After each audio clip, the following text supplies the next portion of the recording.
Thank you, Mr. Chairman. I appreciate it very much.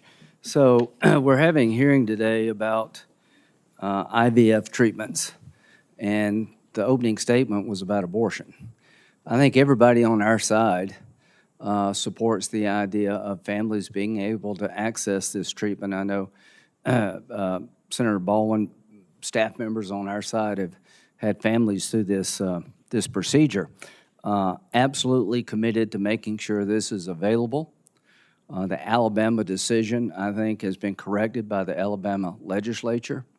There are a lot of questions around embryos and what status they should have, but I don't think you have any disagreement here on the committee that IVF treatments should be made available. I think there should be reasonable regulation in this area, just like any other area of medicine.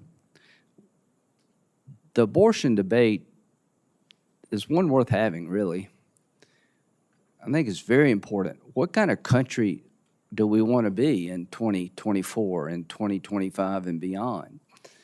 I have been vocal about a national limitation, exceptions for rape, incest, life of the mother, exceptions at 15 weeks. 15 weeks limitation puts us in line with the majority of the European nations. I think 47 to 52 nations in Europe limit abortion between 12 and 15 weeks. The bottom line here is that you and others on your side have been supporting national laws that would override every state pro-life law on the books to replace it with rules that would not be Roe v. Wade. There would be absolutely no limitations at all on the ability to get an abortion. Everybody in the media says Democrats are not for abortion on demand up to the moment of birth. Well, okay, what limitations do you have? I challenge every member of this committee on the Democratic side, pick a week in the birthing process where you would limit abortion. Just any week. I don't care if it's the last week. Just pick one. You won't, because you can't. Politically, all the energy on your side is to make America like China and North Korea and Iran when it comes to abortion, where you can have abortion literally right up to the moment of birth with no exceptions at all. Most Americans reject that way of thinking.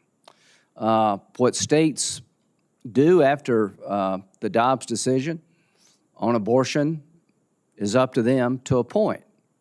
I always thought the pro-life movement to me was about the developing child. At 15 weeks, we know an unborn child can feel pain. You provide anesthesia to treat the child medically because they can feel pain. That's normal medical practices. So the debate about when to intervene, if at all, on behalf of the unborn child is worthy of a great nation. There is no effort by anybody I know of in the Republican Party in Washington, D.C. to shut down fertility clinics. Quite the opposite.